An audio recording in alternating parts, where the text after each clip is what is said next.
Assalamualaikum. Halo teman-teman, suaranya kedengeran nggak? Tes 1 2 3. Halo, halo.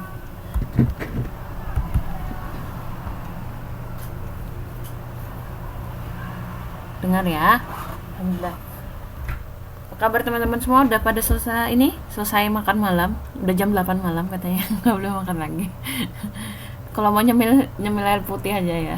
Nyemil buah. Nyemilnya jangan yang berat-berat. Alhamdulillah ya, kita berjumpa lagi nih, pertemuan ke-6 ya, untuk tatap muka online, bukan ya, tatap online. Untuk tutonnya, karena ini Mbak Awe kirimnya lewat ini. Udah pada lihat belum di ini, di YouTube tadi Mbak Awe mengunggah? Nanti silakan ini ya, silakan lihat videonya. Saya juga belum sempat lihat sih, karena baru diunggah ya, baru disampaikan sama Mbak Awe barusan. Nanti mungkin setelah kelas bisa teman-teman, kalau atau misalnya pas lagi ada waktu luang, silahkan dilihat aja videonya Mbak Awe, terus nanti dikasih komentar ya atau pertanyaan, karena itu tetap dihitung nilai presentasi ya, walaupun nggak bisa langsung ya, diberi kemudahan aja buat teman-teman yang belum bisa presentasi secara langsung. Terus oh ya, ada kesulitan nggak untuk tugas-tugasnya? Tugas yang tertulis ya terutama. Terus siapa lagi yang belum presentasi ya? Saya kok lupa ya.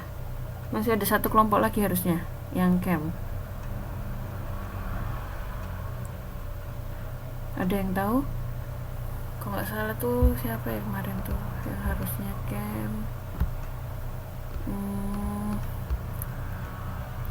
Oh, kelompoknya Mas Nano ya.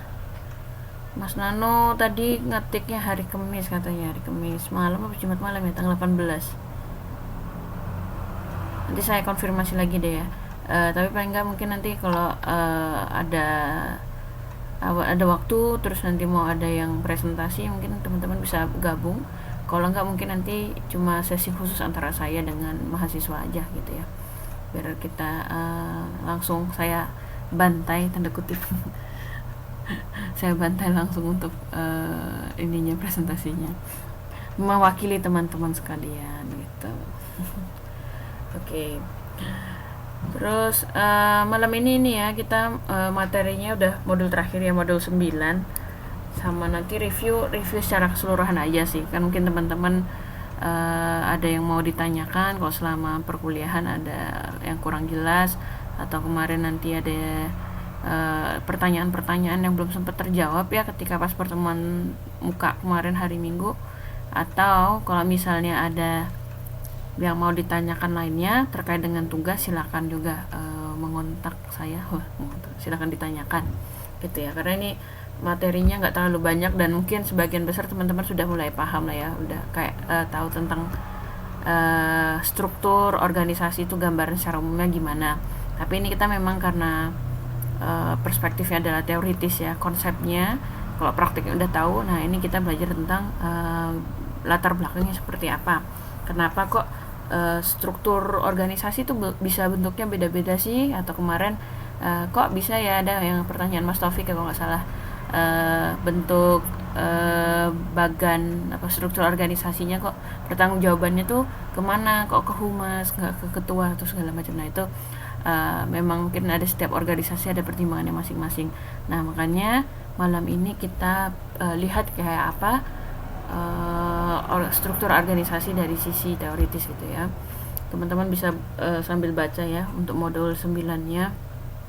Jadi malam ini kita membahas tentang alat hubungan dalam organisasi, kemudian struktur organisasi menurut fungsi dan menurut produk, dan yang terakhir itu perbandingan struktur fungsional, produk, dan matriks. Nah ini bentuk-bentuknya bagan itu kenapa bisa begini begitu, tuh ada semuanya di sini gitu ya.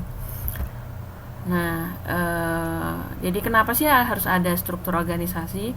Itu supaya memberikan ini ya, kejelasan atau memberikan gambaran dan peta skema organisasi tentang keseluruhan kegiatan proses yang terjadi pada organisasi.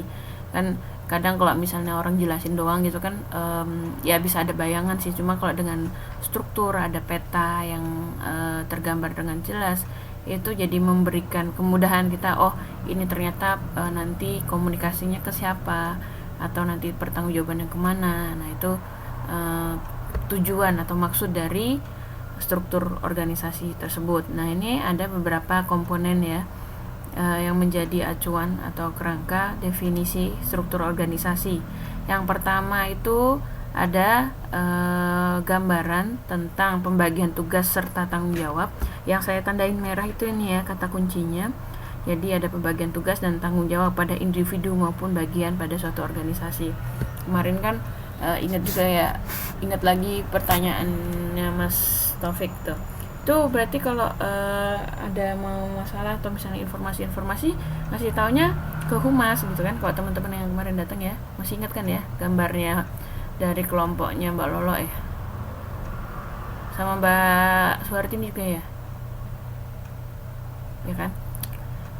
Jadi itu kan bisa di sini bisa dibayangkan kenapa pertanyaan jadi seperti itu, karena itu garis-garis itu menunjukkan tentang pertanggungjawaban ya.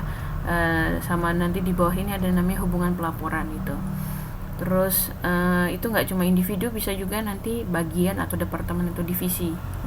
Kalau teman-teman yang sekarang sedang bekerja dan strukturnya organisasi atau sedang ikut aktivitas lain ya, organisasi-organisasi mahasiswa, itu juga nanti memberikan apa ya, gambaran gitu buat teman-teman seperti apa seharusnya ya dalam pembagian tugas dan tanggung jawab terhadap individu gitu. Kemudian tadi hubungan pelaporan juga ya, itu nanti supaya lebih jelas kalau misalnya ada update atau kejadian-kejadian apa kan, organisasi karena orangnya banyak itu nanti daripada semuanya larinya ke ketua gitu kan, pusing nanti ketuanya, kasihan gitu. Kalau cuma berapa orang saja, misalnya satu organisasi yang hanya ada 5 orang misalnya, itu bisa aja kan langsung ke ketua. Tapi ketika misalnya udah banyak atau misalnya konteksnya perusahaan, itu kan nggak mungkin. Jadi makanya dengan adanya skema organisasi ini bisa lebih memudahkan juga ya, tahu harus melapor ke siapa ketika misalnya adanya informasi-informasi atau perubahan-perubahan gitu ya dalam suatu pekerjaan. Halo, suaranya menghilang.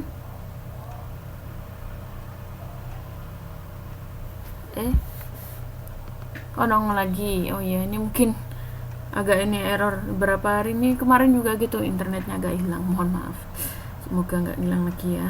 Lanjut lagi.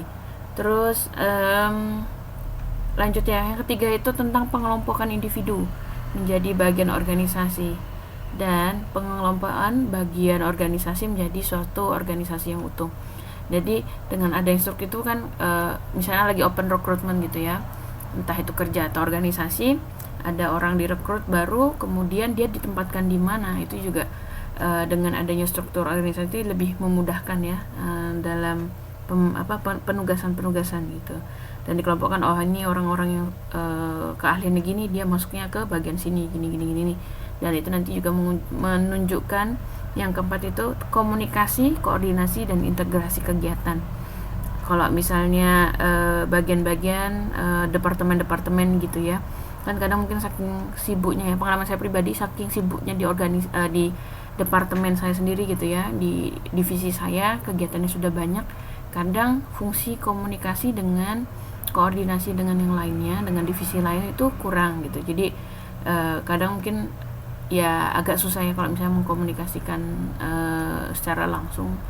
Tapi kalau misalnya ada namanya kepala departemen, itu kan pasti mereka harus melaporkan kan ya ke atas. Jadi paling tidak proses komunikasi itu dilakukan oleh posisi-posisi ketua atau misalnya mengkoordinir di departemen-departemen tersebut. Nah itu nanti fungsinya juga para kepala departemen itu yang share informasi antar lembaga gitu, antar departemen, antar bagian gitu. Nah ini selain tadi disebutkan vertikal, maksudnya ke atasan gitu ya, ke manajer, ke presiden atau ke kepalanya lah gitu. Itu juga nanti yang fungsi horizontal dengan departemen atau divisi lain, itu juga fungsi komunikasi, koordinasi, integrasi itu juga harus terlaksana. Nah, ini kalau misalnya teman-teman kemarin yang studi kasus itu ya, yang sudah disampaikan, atau misalnya belum pun nggak masalah, tapi teman-teman sudah coba jadikan studi kasus, itu nanti bisa dilihat nih, misalnya ketika ada permasalahan di organisasi tersebut. Nah, dilihat gimana sih pola komunikasi, koordinasinya. Kan kadang juga memang masalah klasik ya di mana-mana, itu seringkali ketika kita mengkoordinasikan sesuatu itu kadang nggak tahu kalau ternyata departemen lain tuh melakukan hal yang nggak jauh-jauh berbeda, tapi kita malah ngerjain dari nol. Nah, padahal itu kan berarti kan tidak efektif dan efisien ya. Kalau misalnya kita saling komunikasi dan organisasi departemen lain itu juga menyampaikan permasalahannya apa, oh dia kekurangan apa, kita bisa saling mengisi. Nah, itu kadang informasi-informasi seperti itu atau komunikasinya itu yang kurang. Dan saya ingat dulu pernah bareng teman-teman gitu, mereka mencari apa ya, jadi istilah gini, saya di departemen saya itu saya nyiapin A, kita punya modal A nih, entah itu orang atau jasa atau keahlian. Nah, teman saya yang departemen lain, dia mau melakukan hal serupa dengan kami, tapi dia punya B. Nah, karena dia nggak punya A, dia nggak bisa jalan gitu. Nah, sementara kita kan nggak tahu ternyata si B itu butuh keahliannya kita gitu. Nah, akhirnya pas kita baru udah mau evaluasi, baru dikasih tahu, loh ternyata kamu butuh ini toh, kenapa nggak bilang dari dulu gitu. Nah, itu ternyata kan memang masalah komunikasi ini selalu menjadi masalah klasik ya di mana-mana, karena komunikasinya miss atau karena orang nggak paham atau memang tidak disampaikan dengan yang lainnya gitu. Waalaikumsalam Mbak, selamat bergabung. Langsung aja gabung ya Mbak ya, baru lihat saya petikannya gitu. Nah, terus mungkin juga kalau misalnya teman-teman ingat kemarin pas interview ada nggak sih kasus-kasus gitu ya yang disampaikan oleh narasumbernya, masalah-masalah terkait dengan komunikasi atau koordinasi gitu. Itu bisa disampaikan juga ya nanti ketika di papernya, kalau mau ditambahkan boleh. Nah, ini sebenarnya tadi itu ya, jadi agak ngelantur dikit tapi nggak apa-apa, tentang struktur organisasi, fungsi-fungsinya atau misalnya peranannya itu memberikan apa saja gitu ya. Oke. Terus penugasan, hubungan, pelaporan dan pengelompokan dalam organisasi. Ini ada salah satu contohnya.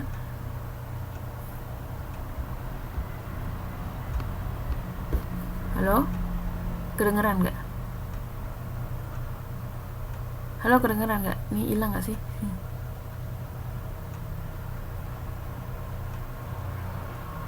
Halo? Kedengeran?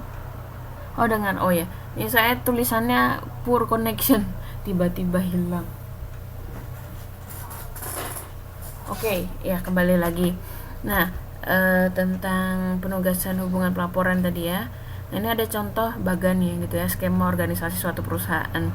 Ini ada dilihat ada kepala bagian, ada kepala seksi, terus ada nanti kok ada yang namanya departemen atau divisi. Nah, macam-macam ya penyebutannya, itu tinggal seberapa besar